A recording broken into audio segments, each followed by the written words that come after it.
عنوان: میلاد النبی منانا صحیح ہے؟ قرآن و حدیث کے مضبوط دلائل جاننے کے لیے ویڈیو کو اینڈ تک ضرور دیکھیں۔ بسم اللہ الرحمن الرحیم۔ السلام علیکم ورحمۃ اللہ وبرکاتہ۔ آج کا ہمارا موضوع ہے: کیا نبی کریم صلی اللہ علیہ وآلہ وسلم کی ولادت مبارک کا ذکر کرنا اور میلاد کی محفل منعقد کرنا جائز ہے؟ سب سے پہلے یہ بات سمجھ لیجئے کہ فقہ حنفی میں نبی کریم صلی اللہ علیہ وآلہ وسلم سے محبت، آپ کی تعظیم، آپ پر درود و سلام پڑھنا نہایت عظیم ہے۔ اللہ تعالیٰ فرماتے ہیں: وَرَفَعْنَا لَكَ ذِكْرَكَ، ہم نے آپ کے لیے آپ کا ذکر بلند کر دیا، آپ کا ذکر بلند کر دیا۔ اللہ تعالیٰ نے قرآن پاک میں فرمایا ہے۔ اللہ کی رحمت پر خوشی، اللہ تعالیٰ فرماتے ہیں: قُلْ بِفَضْلِ اللَّهِ وَبِرَحْمَتِهِ فَبِذَلِكَ فَلْيَفْرَحُوا، آپ کہہ دیجئے کہ اللہ کے فضل اور اس کی رحمت پر خوش ہونا چاہیے۔ اور نبی کریم صلی اللہ علیہ وآلہ وسلم تو پوری دنیا کے لیے اللہ تعالیٰ کی رحمت ہے۔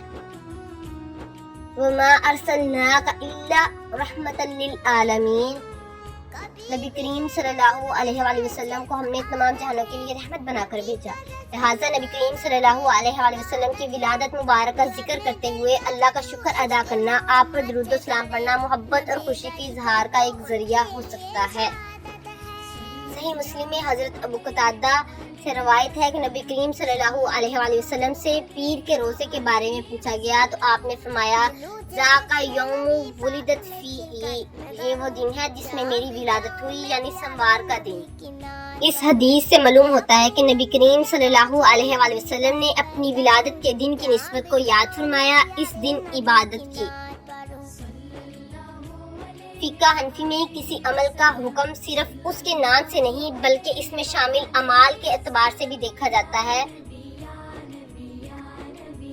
اگر میلاد کی محفل میں قرآن کریم کی تلاوت، سیرت رسول کا بیان، درود و سلام، نعت، صدقہ، اللہ کا شکر ہو، اس میں کوئی حرام یا خلاف شرع کام نہ ہو تو ایسے نیک اعمال اپنی اصل کے اعتبار سے جائز ہے، یعنی ایسا کرنا جائز ہے۔ لیکن اگر کسی محفل میں شرعی حدود کی خلاف ورزی، فضول خرچی، مرد و عورت کا ناجائز اختلاط یا دونوں ایک جگہ ہوں، جھوٹے واقعات یا کوئی اور حرام کام شامل ہو جائے تو وہ عمل درست نہیں ہوگا۔ مشہور روایت میں آتا ہے: ابو لہب نے نبی کریم صلی اللہ علیہ وآلہ وسلم کی ولادت کی خبر سن کر اپنی لونڈی سویبہ کو آزاد کر دیا، اور بعد میں خواب میں اس کے عذاب میں کمی کا ذکر منقول ہے۔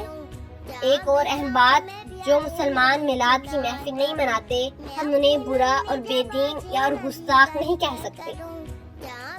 اس طرح جو لوگ میلاد کی محفل منعقد کرتے ہیں، انہیں بھی چاہیے کہ شرعی حدود کی پابندی کریں اور اسے محبت رسول صلی اللہ علیہ وآلہ وسلم، ذکر سیرت اور درود و سلام کا ذریعہ بنائیں۔ میلاد صرف ایک دن کا نام نہیں، اصل میلاد یہ ہے کہ نبی کریم صلی اللہ علیہ وآلہ وسلم کی سنت ہماری زندگی میں عمل پیرا ہو۔ اختلاف اپنی جگہ، مگر محبت مصطفیٰ دلوں میں ہمیشہ باقی رہنی چاہیے۔ اللہ تعالیٰ ہمیں نبی کریم صلی اللہ علیہ وآلہ وسلم کی سچی محبت، آپ کی سنت پر عمل اور دین کو صحیح سمجھنے کی توفیق عطا فرمائے، آمین یا رب العالمین۔